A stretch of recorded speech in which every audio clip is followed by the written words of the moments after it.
Hello नमस्कार दोस्तों। आज का हमारा टॉपिक है न्यायाधीशों को उनके पद से कैसे हटाया जा सकता है। आजकल कोलिजन प्रणाली है ये काफ़ी सुर्खियों में है।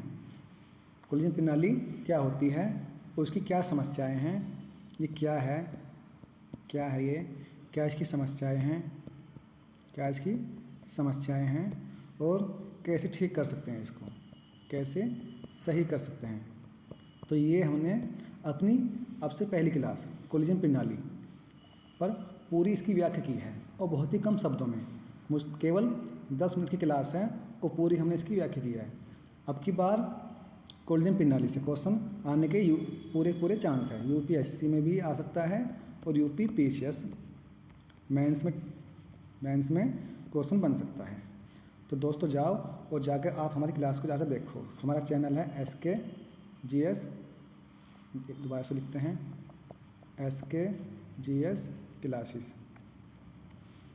तो जाकर देखो कोलिजन प्रणाली क्या होती है। और अब बात करते हैं न्यायाधीशों को हम पद से उनके कैसे हटा सकते हैं। हालांकि यूपीएससी पीटी में यहाँ से क्वेश्चन पहले ही आ चुका है, 2019 में यहाँ से क्वेश्चन आया था और अब की बार यूपीपीसीएस में यहाँ से पूरे चांस है कि क्वेश्चन बन सकता है। तो अब हम देखते हैं यूपीएससी ने क्वेश्चन कैसे पूछा था यहाँ से। तो मैं आपको दिखाता हूँ क्वेश्चन यहाँ से कैसा आया था। तो आप देख सकते हो, निम्नलिखित कथन पर विचार कीजिए।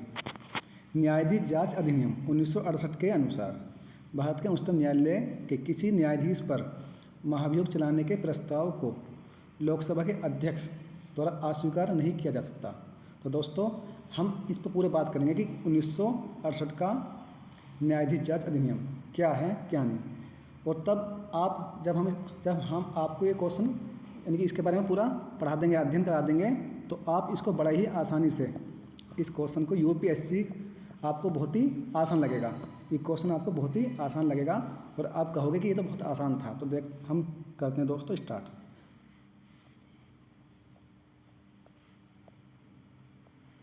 न्यायाधीशों को हटाना। यदि कहें आसान शब्दों में कि कौन हटा सकते हैं, राष्ट्रपति द्वारा। यदि आप छोटे एग्जाम की तैयारी कर रहे हो तो आपके लिए है कि राष्ट्रपति द्वारा हटा सकते हैं।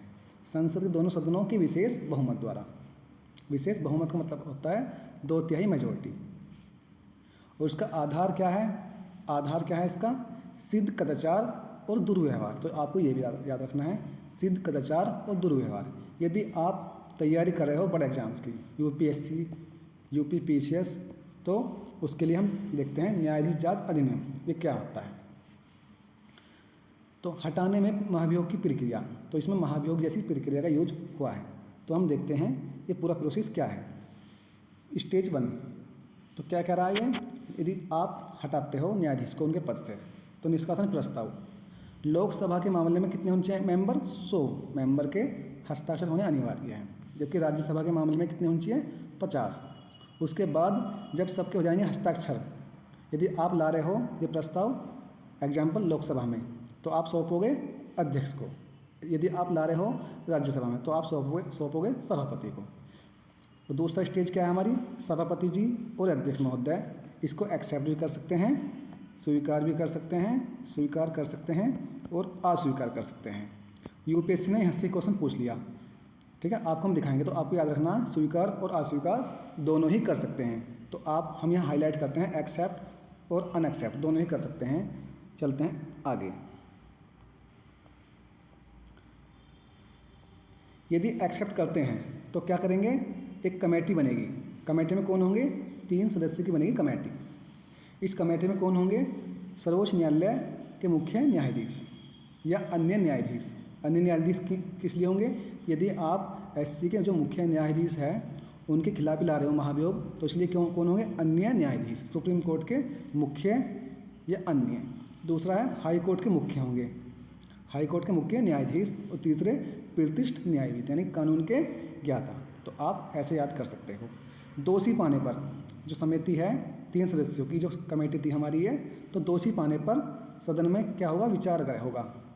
विचार होने के बाद 2/3 मेजोरिटी से पारित प्रस्ताव राष्ट्रपति के पास भेजा जाएगा। तो आप जानते हो सदन कौन से हैं? राज्यसभा और लोकसभा, 2 सदन होते हैं संसद के, राज्यसभा और लोकसभा, 2/3 से होगा पारित मेजोरिटी से। उसके बाद ये राष्ट्रपति जी के पास भेजा जाएगा और जैसे ही राष्ट्रपति और अंत में राष्ट्रपति न्यायाधीश को हटाने का आदेश जारी कर देंगे, तभी से न्यायाधीशों को अपना पद छोड़ना होगा। तो ये पूरी हमने जो प्रक्रिया है न्यायाधीश जांच अधिनियम 1968 पूरा देख लिया। अब देखते हैं कि अभी तक किसी न्यायाधीश पे महाभियोग आया है या नहीं, तो हम पढ़ते हैं। अभी तक किसी न्यायाधीश पर महाभियोग नहीं लगाया गया। महाभियोग का मामला जो था पहला वी रामास्वामी पर लाया गया, लेकिन लोकसभा में क्या है ये पारित नहीं हो सका, तो हमने ये भी देख लिया। अब देखते हैं क्वेश्चन जो 2019 में यूपीएससी ने यहाँ से पूछा था, तो इस पर देखते हैं हम क्या क्वेश्चन था, करते हैं विचार। निम्नलिखित कथन पर विचार कीजिए। न्यायाधीश जांच अधिनियम कब का दोस्तों 1968 के अनुसार भारत के उच्चतम न्यायालय के किसी न्यायाधीश पर महाभियोग चलाने के प्रस्ताव को लोकसभा के अध्यक्ष द्वारा अस्वीकार नहीं किया जा सकता। देखो इसने क्या कहा, अस्वीकार नहीं किया जा सकता। तो हमने वहाँ पर आपको हाईलाइट किया था कि आपको हमने कहा था कि जो लोकसभा के अध्यक्ष हैं वो स्वीकार और अस्वीकार दोनों ही कर सकते हैं, तो इसलिए हमारा पहला हो गया गलत। तो आपने बड़े ही आसानी से इसका जवाब दे दिया, पहला गलत। अब देखते हैं दूसरा। भारत का संविधान यह परिभाषित करता है और ब्यौरे देता है कि क्या क्या भारत के उच्चतम न्यायालय के न्यायाधीशों की अक्षमता और सिद्ध कदाचार को गठित करते हैं। तो भारतीय संविधान इसको परिभाषित या डिफाइन नहीं करता, ये भी हमारा हो गया गलत। तो आपने 2 आंसर बड़े ही आसान तरीके से दे दिए। अब देखते हैं तीसरा। भारत के उच्चतम न्यायालय के न्यायाधीशों के महाभियोग की प्रक्रिया के ब्यौरे या जांच अधिनियम या ब्यौरे न्यायाधीश जांच अधिनियम 1968 में दिए गए हैं, तो ये हमारा सही है। आपसे हमने कहा था कि न्यायाधीश जांच अधिनियम कब का 1968 का है, तो ये हमारा बिल्कुल सत्य है।